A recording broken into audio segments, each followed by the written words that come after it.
Have you heard data is the new oil? In today's digital economy, data is crucial for understanding customer behavior and driving business growth.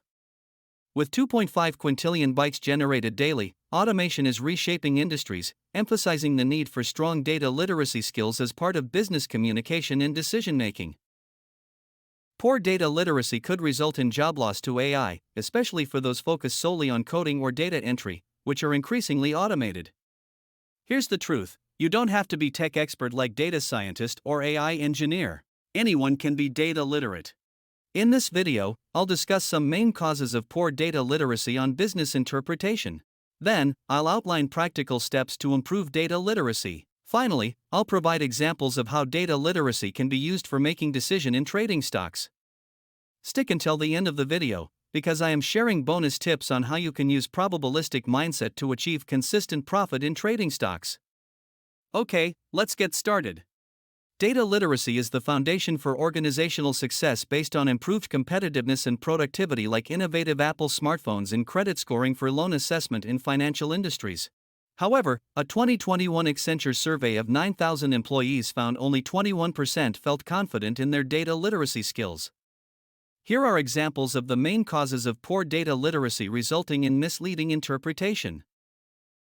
Someone without context might state that 50% of customers are happy with hotel service from a customer satisfaction survey this year. Does this number mean anything? When compared to the previous year's customer satisfaction of 45%, the current 50% satisfaction is not that significant. But when the previous year's customer satisfaction is 5 to 10%, the 50% customer satisfaction this year is indeed an accomplishment.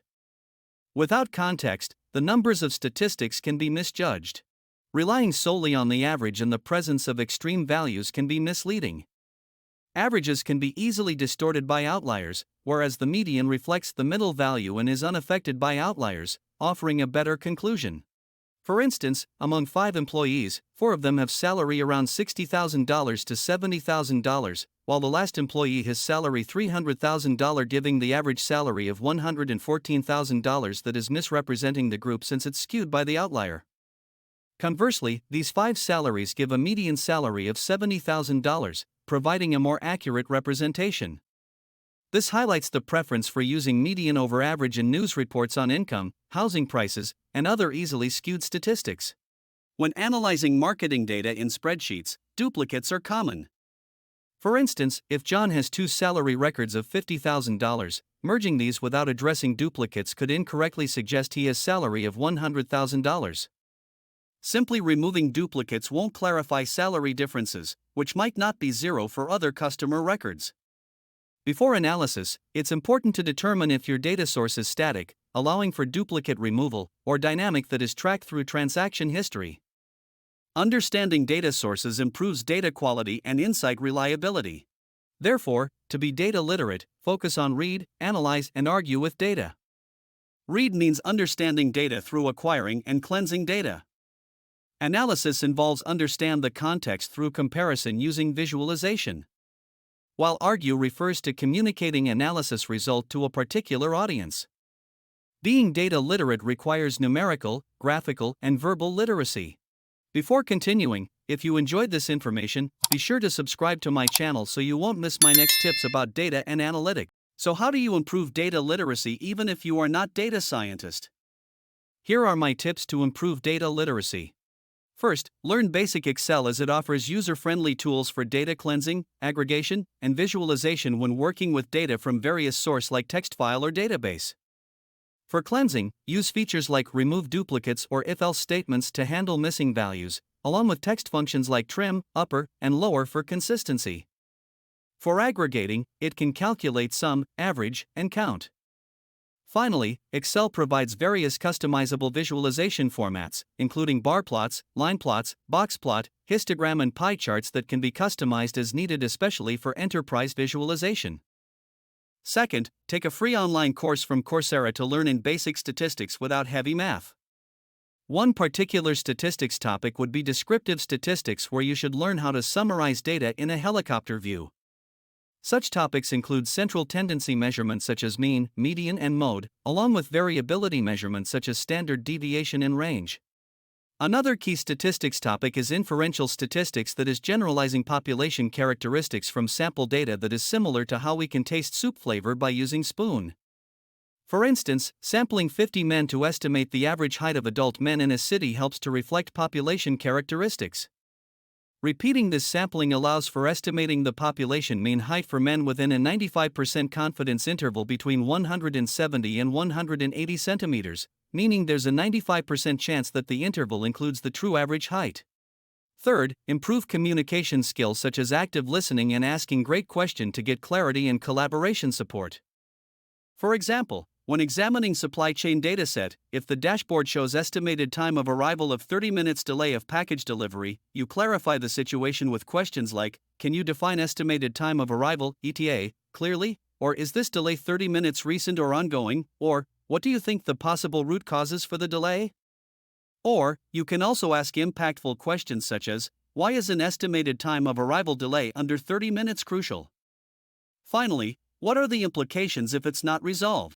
Let's explore how data literacy plays a crucial role in business decision-making, particularly for successful stock trading. In stock trading, profit arises when your winning trades exceed your losses. For example, if you make $1,000 from a winning stock but lose $500 on another, your net gain is $500. While this seems straightforward, a solid understanding of basic statistics and probability gives you a significant edge, especially since many beginner traders lack this knowledge and often incur losses.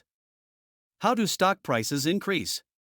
This happens when demand exceeds supply, particularly in a bull market, where around 60% of stocks rise in value.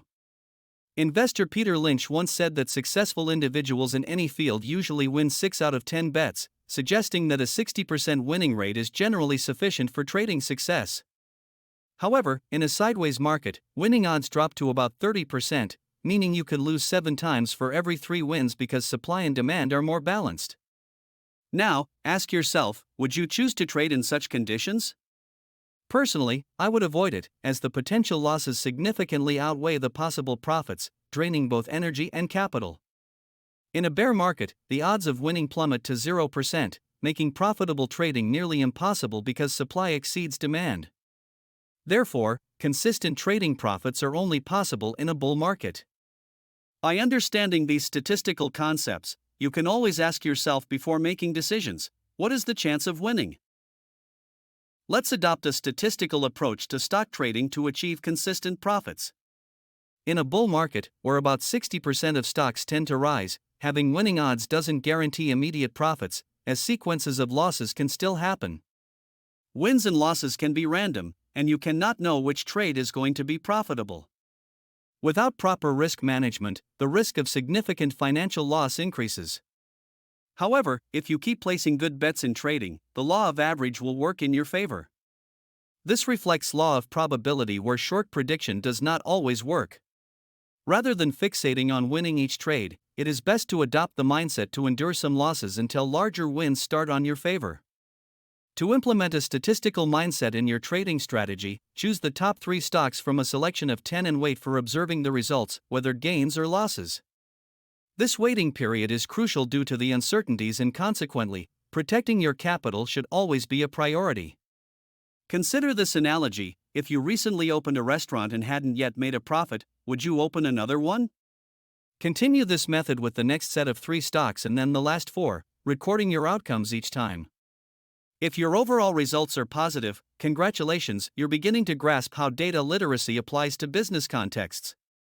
When you identify potential profits that exceed the risks, taking action can lead to significant rewards. On the other hand, if risks are too high, exercise patience for the next opportunity. This balanced strategy enhances your ability to navigate business complexities with assurance and foresight. To summarize, being data literate empowers you to make confident business decisions such as interpreting trends, assessing risks, and trusting your instincts. Now, as I mentioned earlier, being data literate means mastering the art of communication on how to effectively argue with data during presentation. Click on these videos to uncover storytelling tips for presenting data chronologically and implementing Hollywood's story structure to captivate your audience. Thank you for watching my video, and feel free to leave comments below along with suggestions for future topics in data and analytics. Until then, stay tuned and take care.